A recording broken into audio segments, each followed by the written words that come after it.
എല്ലാവർക്കും നമസ്കാരം.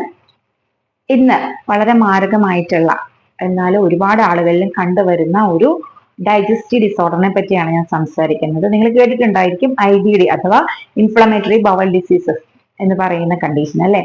ഇത് രണ്ട് തരത്തിലാണുള്ളത്, ക്രോൺസ് ഡിസീസ് അതുപോലെ തന്നെ അൾസറേറ്റീവ് കൊളൈറ്റിസ്. ഇത് പലപ്പോഴും നമ്മളുടെ ഡൈജസ്റ്റീവ് ട്രാക്റ്റിനെ പല സ്ഥലങ്ങളായിട്ട് ഇൻഫ്ലമേഷൻസ് നീർക്കെട്ട് ഉണ്ടാക്കും. അത് വളരെ ക്രോണിക് ആയിട്ട് സംഭവിക്കുന്ന ഒരു പ്രശ്നമാണ്. അതുമൂലം പലതരത്തിലുള്ള ബുദ്ധിമുട്ടുകളും പേഷ്യന്റിന് ഉണ്ടാവുകയാണ് ചെയ്യുന്നത്. അപ്പൊ ഇന്നത്തെ നമ്മുടെ വീഡിയോയിൽ ക്രോൺസ് ഡിസീസിനെ പറ്റിയാണ് ഞാൻ കൂടുതലായിട്ട് പറയുന്നത്. ക്രോൺസ് ഡിസീസ് പലപ്പോഴും നമ്മളുടെ വായ തൊട്ട് മലദ്വാരം വരെയുള്ള ഏത് ഭാഗത്ത് വേണമെന്നുണ്ടെങ്കിലും അഫക്റ്റ് ചെയ്യാം. ഇത് പ്രധാനമായിട്ട് നമ്മളുടെ ആ ഒരു ഡൈജസ്റ്റീവ് ട്രാക്റ്റിന്റെ കുഴലിലുള്ള എല്ലാ ലൈനിങ്ങുകളെയും, ഈ അടുക്കടുക്കായിട്ട് ലൈനിങ്ങുകളുണ്ട്, ആ എല്ലാ ലൈനുകളെയും ഒരുപോലെ ഇൻവൈഡ് ചെയ്ത് അവിടെ ഇൻഫ്ലമേഷൻസ് ഉണ്ടാക്കുകയാണ് ചെയ്യുന്നത്. അതുകൊണ്ട് തന്നെ ഇത് വളരെ മാരകമായിട്ടുള്ള, വളരെ സീരിയസ് ആയിട്ടുള്ള ഒരു പ്രശ്നം തന്നെയാണ്.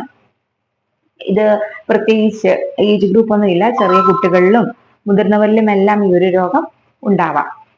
അത് മാത്രമല്ല, ഇത് പലപ്പോഴും പല പല കാരണങ്ങൾ കൊണ്ടുണ്ടാവാം. പല രീതിയിലായിരിക്കും ഇതിന്റെ പ്രസന്റേഷൻസ്. ഇതിന് കോംപ്ലിക്കേഷൻസ് നമ്മൾ ശരിയായ രീതിയിൽ മാനേജ് ചെയ്തില്ല എന്നുണ്ടെങ്കിൽ വളരെയേറെ മാരകമായിട്ടുള്ള കോംപ്ലിക്കേഷൻസിനും ഇത് സംഭവിച്ചേക്കാം.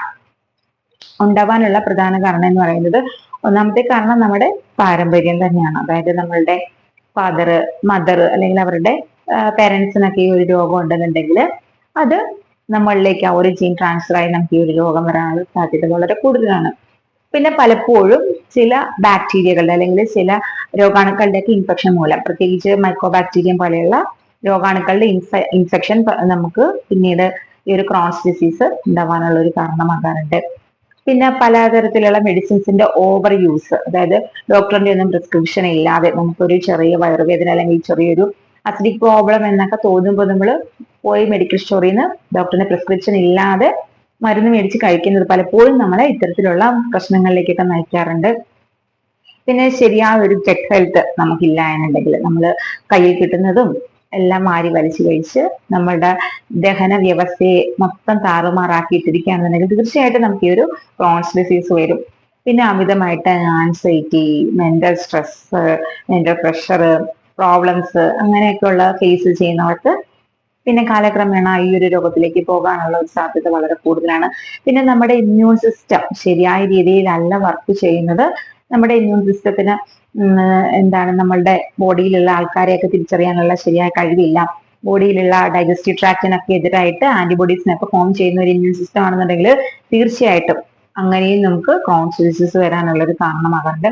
പിന്നെ ഒരു പ്രധാന കാരണം പറയുന്നത് സ്മോക്കിംഗ് ആണ്, പുകവലി അമിതമായിട്ടുള്ളവരിൽ തീർച്ചയായിട്ടും ക്രോൺസ് ഡിസീസ് വരാനുള്ള സാധ്യത വളരെയേറെ കൂടുതലാണ്. കാരണം പുകവലിക്കുന്നത് നമ്മളുടെ ബ്ലഡ് വെസൽസിനെ മോശപ്പെടുത്തുന്നു. അപ്പോൾ ഡൈജസ്റ്റീവ് ട്രാക്റ്റിലേക്ക് ശരിയായ രീതിയിലുള്ള ബ്ലഡ് എത്തുന്നില്ല, പല രീതിയിലുള്ള ബ്ലോക്കിങ് സംഭവിക്കുന്നു. അതുപോലെ തന്നെ നമ്മുടെ ഡൈജസ്റ്റീവ് ട്രാക്റ്റിന്റെ ആ ഒരു മൊബിലിറ്റിയെ പുകവലി മൂലം കുറച്ച് കളയുന്നു.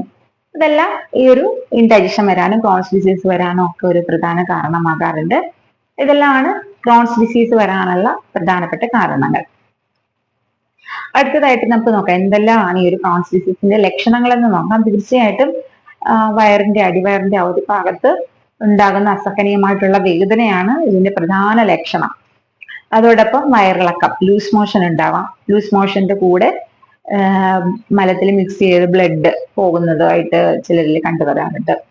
പിന്നെ പലപ്പോഴും ഈ ഒരു കുറച്ച് നാൾ ഈ ഒരു ബുദ്ധിമുട്ട് തുടർന്ന് കഴിഞ്ഞിട്ടുണ്ടെങ്കിൽ പിന്നെ കുറച്ച് നാൾ പ്രശ്നങ്ങളൊന്നുമില്ല, നോർമൽ ആയിട്ടായിരിക്കും അവരുടെ ഒരു ലൈഫ് പോകുന്നത്. പക്ഷെ എന്നാൽ ആ ഒരു സീസൺ കഴിഞ്ഞ് കഴിയുമ്പോഴത്തേക്കിനും വീണ്ടും ഇതേപോലെ തന്നെ അല്ലെങ്കിൽ കുറച്ചും കൂടി ഇന്റൻസിറ്റി കൂടി ഈ ലക്ഷണങ്ങളൊക്കെ അവരിൽ പ്രത്യക്ഷപ്പെട്ടു വന്നേരാം. ഇതോടൊപ്പം പലപ്പോഴും പേഷ്യന്റിന് ഇന്റേണൽ ബ്ലീഡിംഗ് ഒക്കെ സംഭവിക്കാനുള്ള സാധ്യതയുണ്ട്. അതുകൊണ്ട് തന്നെ വിളർച്ച വരാം, തൂക്കക്കുറവ് സംഭവിക്കാം. പേഷ്യന്റ് പെട്ടെന്ന് മാസേറ്റ് ചെയ്ത് മെലിഞ്ഞു പോകുന്നതായിട്ട് കാണാം. അതുപോലെ എല്ലായ്പ്പോഴും ഒരു ക്ഷീണം പേഷ്യന്റിൽ ഉടനീളം ഉണ്ടായിരിക്കും. അതുപോലെ തന്നെ അവരുടെ ഡൈജഷൻ പ്രോപ്പർ ആയിരിക്കും. അതുകൊണ്ട് തന്നെ ബ്ലോട്ടിങ് പോലെയുള്ള പ്രശ്നങ്ങളൊക്കെ ഇവർക്ക് വരാനുള്ള സാധ്യത വളരെ കൂടുതലാണ്. പിന്നെ പലപ്പോഴും ഈ സിംറ്റംസിന്റെ കൂടെ ചെറിയ രീതിയിലുള്ള പനി ആളുകളിൽ കാണാറുണ്ട്.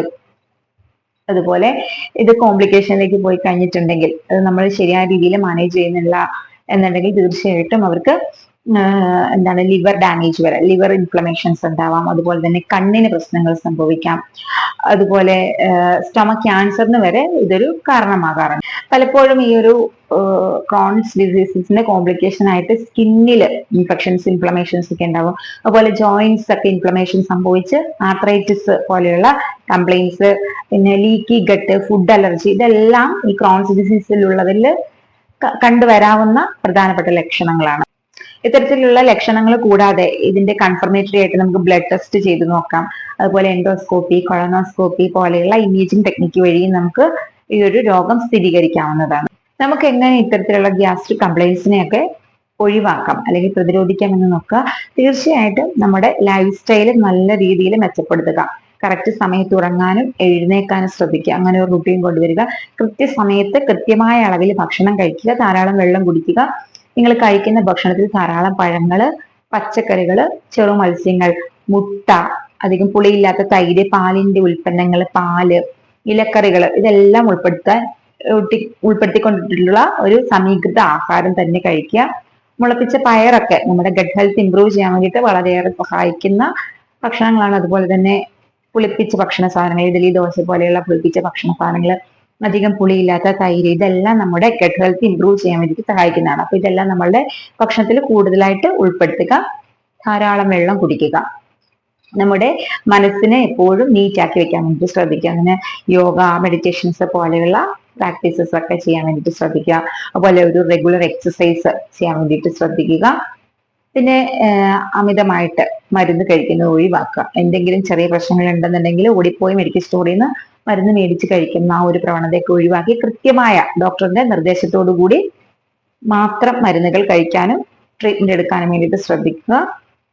നമുക്ക് ഹോമിയോപ്പതിയിൽ ഇത്തരത്തിലുള്ള എല്ലാ വയർ സംബന്ധ, ഉദര സംബന്ധ രോഗങ്ങളെയും വളരെ നല്ല രീതിയിൽ മാനേജ് ചെയ്യാൻ തക്കതായിട്ടുള്ള മരുന്നുകളും അവൈലബിൾ ആണ്.